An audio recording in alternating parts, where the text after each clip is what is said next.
warahmatullahi wabarakatuh. Selamat pagi, salam sejahtera, good morning. Pada kesempatan pagi hari ini kami mengucapkan terima kasih kepada Rektor UPSI Universitas Pendidikan Sultan Idris Education University dan panitia penyelenggara seminar atau International Conference Action Research and Innovation in Education Pedagogy. Perkenalkan, saya nama Sudik Eko Arianto dan Nindya Arini dari Fakultas Pertanian Universitas Muria Kudus ingin menyampaikan makalah seminar internasional atau konferensi internasional di Universitas Pendidikan Sultan Idris dengan judul Community Capacity Building in Environmental Preservation and Disaster Management through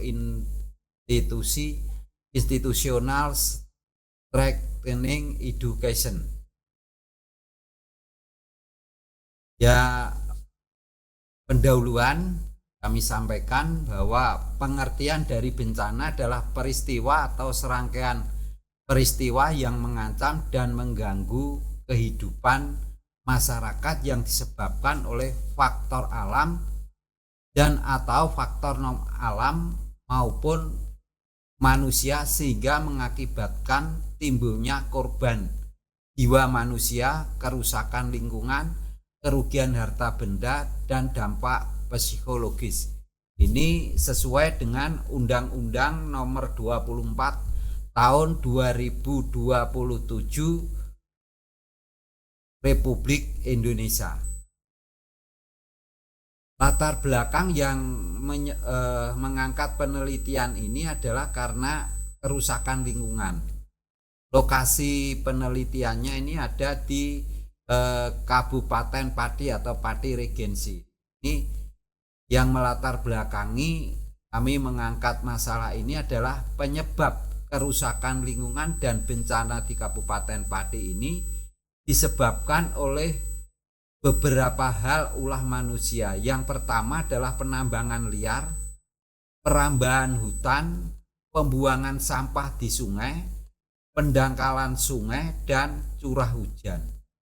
Faktor-faktor ini menyebabkan bencana di wilayah Kabupaten Pati dengan frekuensi kejadian dengan urutan tertinggi adalah bencana banjir.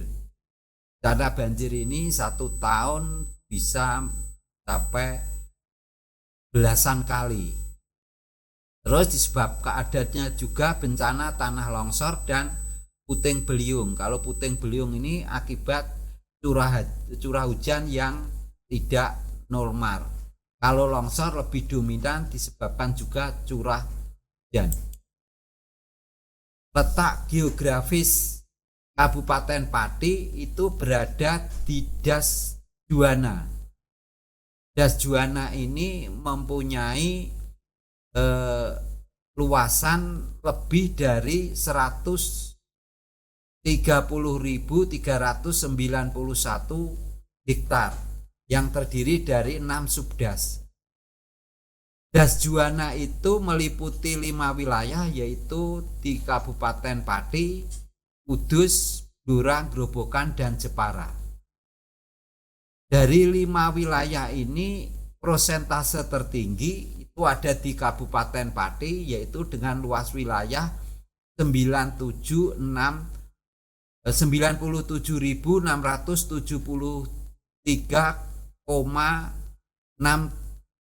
hektar atau setara dengan 74,91% dari total das. Inilah yang menyebabkan bencana di Kabupaten Pati itu didominasi oleh banjir. Tujuan dari penelitian ini adalah mengidentifikasi kelembagaan yang secara langsung berhubungan dengan peningkatan kapasitas dalam pelestarian lingkungan hidup dan penanggulangan bencana di Kabupaten Pati.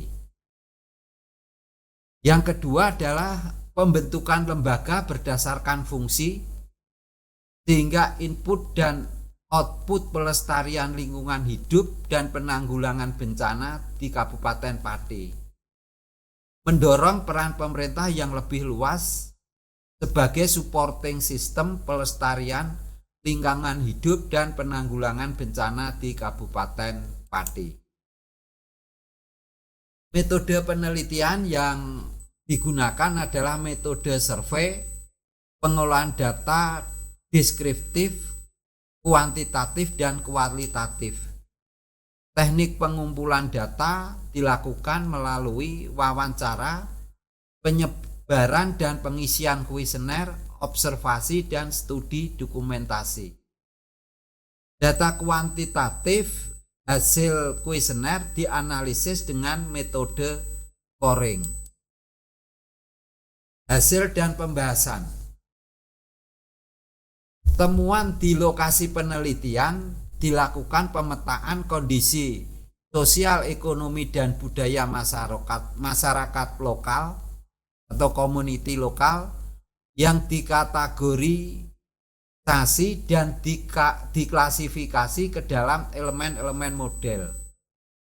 Elemen model ini terdiri dari enabling factor dan constraining factor. Ada beberapa, dikelompokkan ini digunakan untuk mengatasi masalah-masalah sosial yang timbul di masyarakat. Sehingga dari masalah-masalah tersebut, maka dari penelitian ini perlu dilakukan mengedukasi penanggulangan bencana pada tahap kesiagaan, yaitu terdiri dari ini: melakukan pertemuan dan koordinasi dengan masyarakat untuk mengevaluasi terutama bencana banjir ke depan, bagaimana mengatasinya. Mengedukasi masyarakat dengan memberikan pengetahuan dan peningkatan kesadaran masyarakat. Memberdayakan masyarakat melalui organisasi kemasyarakatan dan pemerintah lewat SDM yang ada.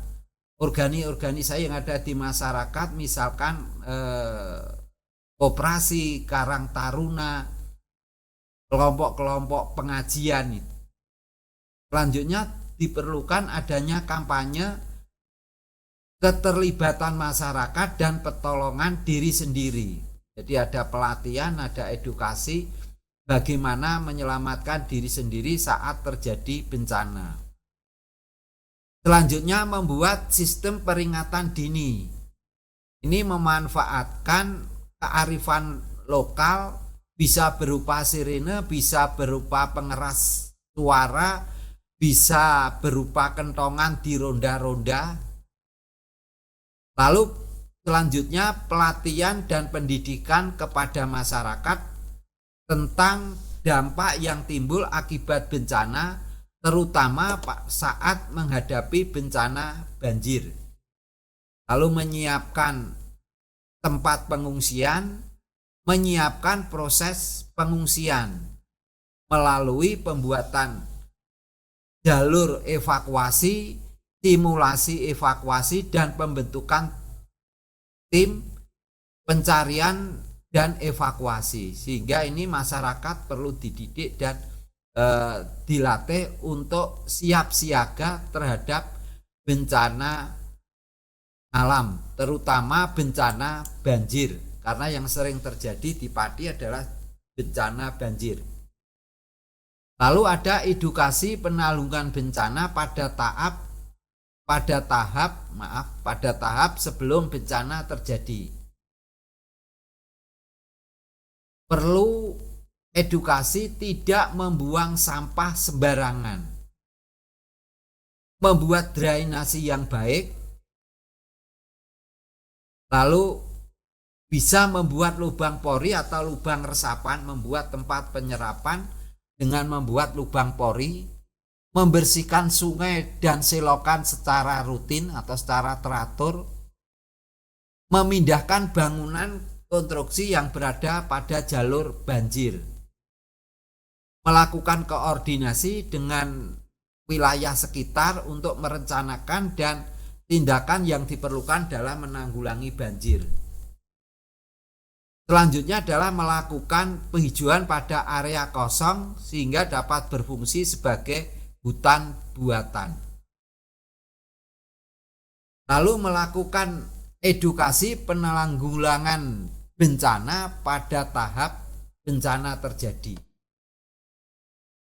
Yang pertama yaitu melakukan komunikasi dan koordinasi dengan pihak-pihak yang terkait, baik pihak masyarakat maupun pemerintah. Lalu yang kedua, melakukan pencarian dan penyelamatan bekerja sama dengan tim SAR atau Regu SAR. Selanjutnya dilakukan edukasi tentang pendataan terhadap korban untuk mengetahui kesiapan logistik, tempat pengungsian, tenaga medis, dan bantuan yang diperlukan. Lalu mengungsi ini merupakan tindakan penyelamatan yang merupakan prioritas utama, yaitu dengan cara memindahkan warga yang terdampak bencana ke tempat yang lebih aman. Selanjutnya adalah membangun sebuah kelompok dari masyarakat yang bertugas untuk melindungi daerah pemukiman yang ditinggal, sehingga ini ada tim yang mengawasi tempat tinggal warga masyarakat yang terdampak bencana. Lalu edukasi penanggulangan bencana pada tahap setelah bencana terjadi. Ini harus keterlibatan triple helix, ada masyarakat, ada pengusaha, ada pemerintah gitu. Yaitu melakukan analisis kerusakan dan kebutuhan perbaikan untuk ditindaklanjuti oleh lembaga dan organisasi terkait. Yang kedua, pendekatan terhadap organisasi dan lembaga lain yang dapat membantu. Jadi untuk memperoleh dukungan bantuan dalam upaya pemulihan kesiapan tanggap darurat bencana. Selanjutnya adalah pembangunan gedung dan infrastruktur yang mengalami kerusakan. Memperhatikan dan mengacu pada tindakan kesiapsiagaan dan mitigasi banjir atau bencana. Kesimpulan dari materi ini yang pertama adalah keterlibatan masyarakat dalam pelestarian lingkungan dan penanggulangan bencana ini masih sangat rendah. Perlu dibentuk model kemitraan masyarakat untuk meningkatkan peran serta masyarakat dalam pelestarian lingkungan dan penanggulangan bencana. Dibutuhkan suatu lembaga yang mengkoordinir dan mengedukasi aktivitas masyarakat dalam menangani masalah pelestarian lingkungan hidup dan penanggulangan bencana alam. Untuk di Pati ini ada lembaga yang dibentuk, yaitu Mastaben, dibentuk sekelompok masyarakat, yaitu masyarakat tangguh bencana, dan lembaganya adalah Destana, Desa Tangguh Bencana. Ini kesimpulan. Terima kasih. Thank you. Kurang lebihnya mohon maaf. Wassalamualaikum warahmatullahi wabarakatuh. Selamat pagi, salam sejahtera. Terima kasih kepada panitia penyelenggara seminar internasional ini.